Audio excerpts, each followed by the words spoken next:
La Caisse d'épargne Grand Est Europe, acteur majeur de l'économie régionale, accompagne les particuliers, les professionnels, les associations et les entreprises de l'Aube. La Caisse d'épargne Grand Est Europe, partenaire de la Nuit des Réussites.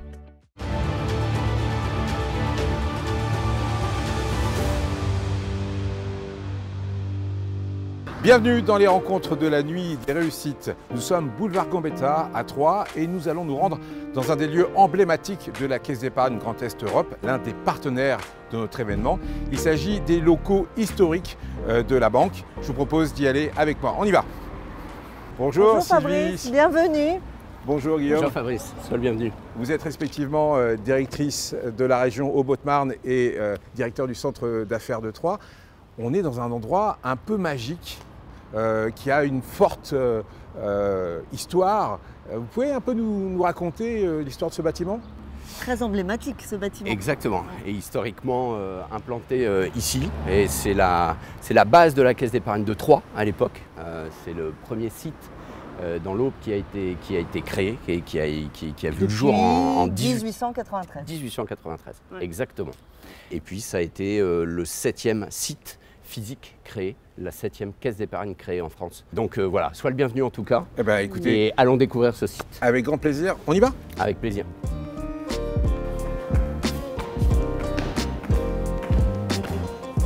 Sylvie, Guillaume, on est ici dans la salle du conseil où toute l'histoire de la caisse d'épargne semble être racontée. Il y a des inscriptions et des tableaux qui évoquent les vertus de l'époque, si je puis dire. Les vertus de l'époque étaient épargne, prévoyance, probité, travail, mais qui sont aussi encore très actuelles. Exactement. Ici, il y a eu des centaines de milliers de réunions qui, au fur et à mesure de l'histoire de la caisse d'épargne, ont bâti, on va dire, la banque ici. Oui, c'est ça. Au 19e siècle, c'était la salle du comité des directeurs. Puis aujourd'hui, c'est toujours utilisé de la même façon, comme une salle de réunion qu'on partage avec les équipes de Sylvie, les miennes. Et donc, c'est une salle qui est aujourd'hui utilisée de façon très quotidienne. Et puis, c'est une salle aussi qui est utilisée très régulièrement pour les conseils d'administration de nos sociétaires. Les sociétaires, c'est ceux qui détiennent aujourd'hui, qui sont nos actionnaires. Et toutes les réunions de conseil d'administration se déroulent ici maintenant. Alors, au-delà de cette histoire, on va parler évidemment de l'actualité de la Caisse d'épargne Grand Est Europe. Il y a une communication qui est assez forte en ce moment, c'est le contrat d'utilité, c'est être utile à l'économie, au territoire, aux jeunes. Ce slogan, il vous paraît correspondre totalement à la philosophie de la Caisse d'épargne en ce moment ? Tout à fait, et il a vraiment du sens, ce contrat 100% utile au développement économique. Alors, sur le réseau, par exemple, d'agences, on a quand même fait le choix de conserver un réseau d'agences physiques, puisque sur notre région, là c'est une trentaine, mais sur la Caisse d'épargne Grand Est Europe, c'est plus de 300 agences. Et être utile, c'est aussi ça, c'est-à-dire c'est d'être en proximité avec nos clients, qu'ils soient professionnels, particuliers, et Guillaume y reviendra, les entreprises, le logement social, etc. Il y a un credo aussi, c'est être utile aux jeunes. Comment une banque peut être utile aux jeunes, au-delà du slogan ? Être utile aux jeunes déjà, c'est leur permettre de nous rejoindre, puisque nous recrutons beaucoup de jeunes que nous formons. Chaque année, nous recrutons des licences, des masters. La Caisse d'épargne Grand Est Europe est un recruteur actif. Et puis l'autre biais, je dirais, c'est aussi les accompagner sur leurs projets en tant que clients. Avec les offres jeunes, on est assez fiers et nous avons mis en place aussi ce qu'on appelle des ambassadeurs jeunes. Ce sont des jeunes qui comprennent les besoins des jeunes et je dois dire que ça fonctionne plutôt pas mal. On va quitter cette salle du conseil en faisant un tout petit tour encore parce qu'il y a beaucoup de choses à découvrir, mais vous allez continuer à me faire la visite. Je crois que vous allez me réserver une petite surprise, une sorte de tableau un peu particulier. J'ai envie de le voir. On y va.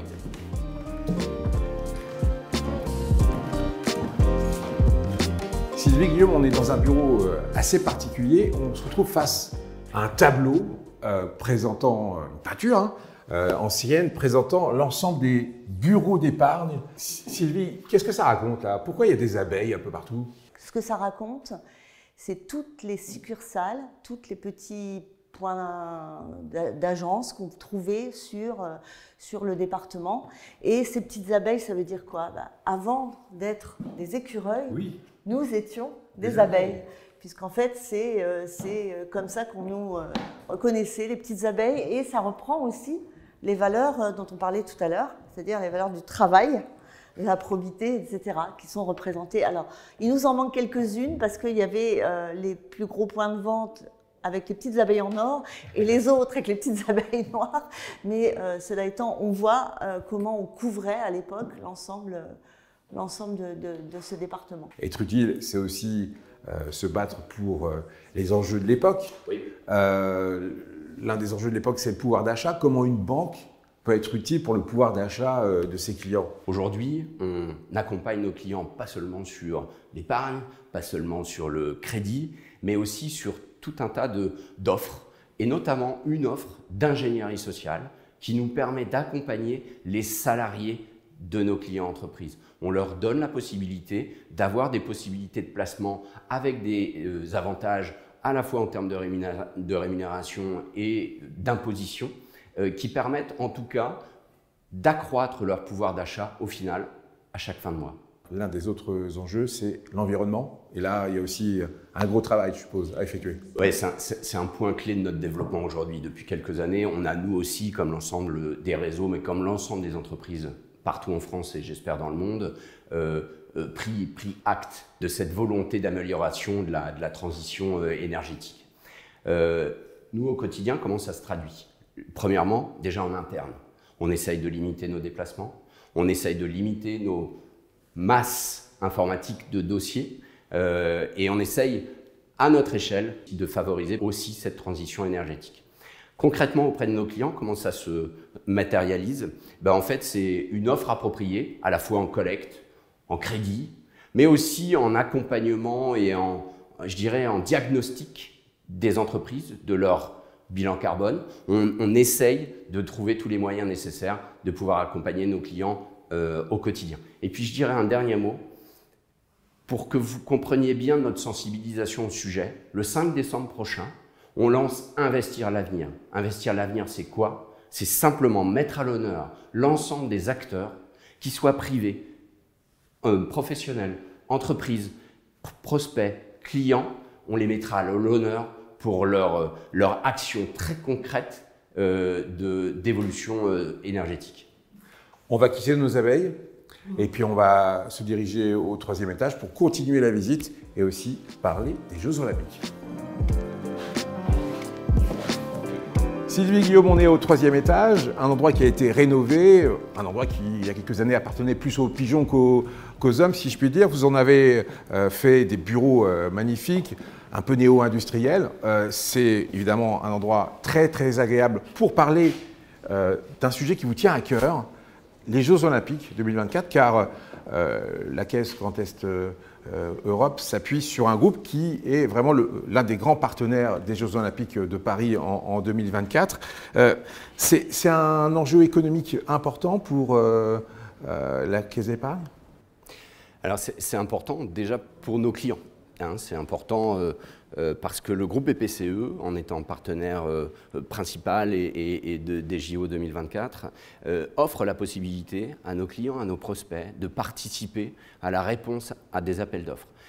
Je précise que c'est 5 milliards d'euros d'appels d'offres sur 3 ans, le temps que tout soit bien construit. C'est pas une paille. C'est pas une paille, effectivement. Et donc nous, en tant que partenaires, nous avons un accès privilégié à l'ensemble de ces appels d'offres. Et donc l'objectif, via un site internet dédié et une plateforme dédiée, on a la possibilité évidemment de faciliter la réponse aux appels d'offres de nos clients sur différents sujets, quels que soient les secteurs d'activité qui sont sollicités. Sylvie, être partenaire des JO, ce n'est pas simplement une mention, c'est aussi un engagement, c'est une implication. C'est un vrai engagement, c'est, comme l'a souligné Guillaume, c'est vraiment participer aussi à l'économie du sport et à sa pratique.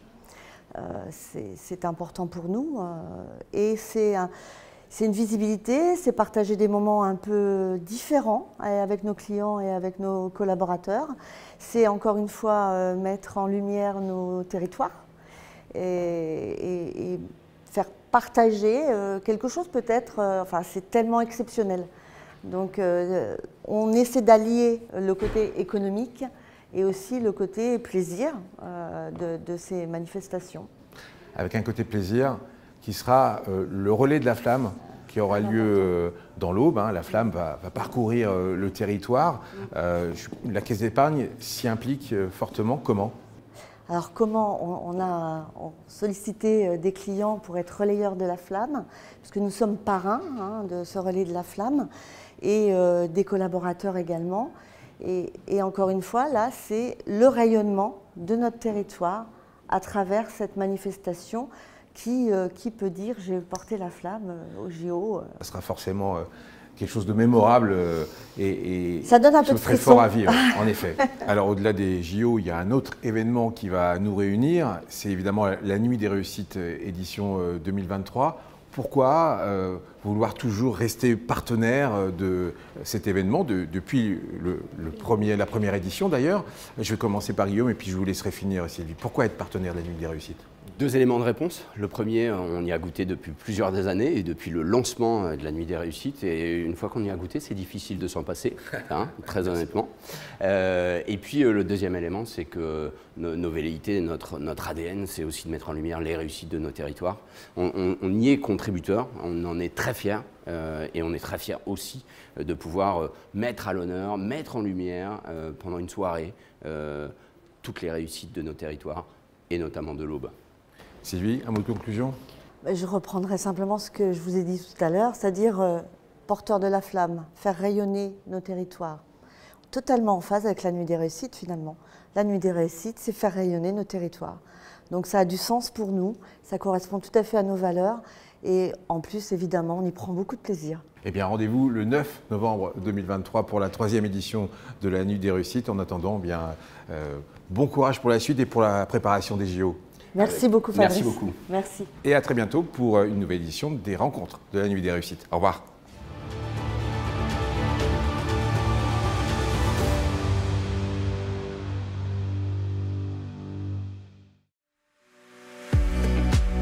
La Caisse d'épargne Grand Est Europe, acteur majeur de l'économie régionale, accompagne les particuliers, les professionnels, les associations et les entreprises de l'Aube. La Caisse d'épargne Grand Est Europe, partenaire de la Nuit des réussites.